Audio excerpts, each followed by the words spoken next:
Réussir à des examens de langue française n'est pas toujours évident. Pendant quelques semaines ou même quelques mois, on se prépare comme de fous pour passer des épreuves types qu'on a 1000 fois fait en classe.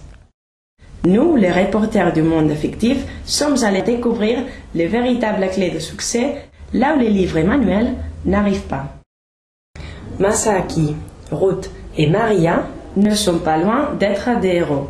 En leur temps, ils ont respectivement réussi les diplômes de langue française B1, B2, C1, un grand but pour plusieurs d'entre nous. Allons parler avec eux pour savoir ce qu'il faut faire ou ne pas faire afin d'obtenir les 60% indispensables. Ouvrez bien vos oreilles et prenez note de ces grands petits conseils d'experts. Je pense qu'au niveau B1, c'est important une bonne connaissance de la grammaire parce que c'est un niveau intermédiaire. Le niveau V2 cherche une personne qui soit capable de se défendre, surtout au niveau de l'argumentation. Parce que tu dois être capable d'argumenter, de défendre ton point de vue, de comprendre le sens du texte, et peut-être que ça c'est la différence, non? Parce que les 4 parties font référence à les textes argumentatifs. Je crois qu'il faut maîtriser la langue à tous les niveaux. Il faut être capable d'établir une communication aisée et fluide.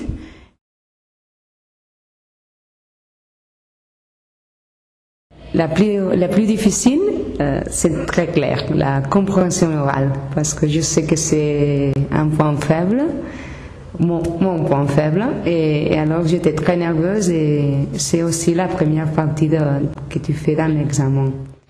Et la plus difficile, je crois que c'est la production écrite, parce qu'il faut maîtriser la technique de la synthèse, que c'est quand même quelque chose un peu spécial, et la production orale aussi.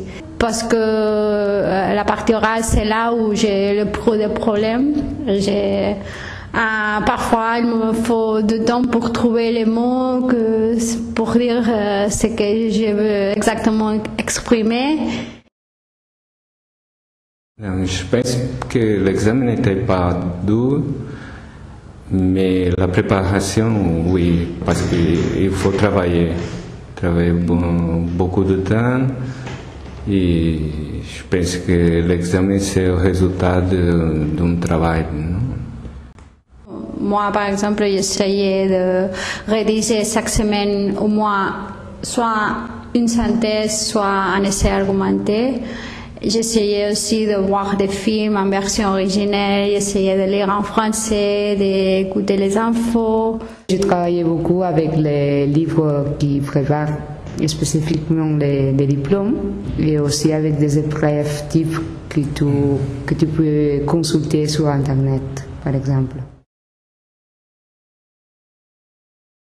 Bon, mon sentiment quand j'ai reçu le B1, c'était comme quand Barça fait un but contre Madrid. J'ai crié et j'étais très heureuse. Bref, préparation, concentration et calme pour affronter avec tranquillité ce type d'épreuve.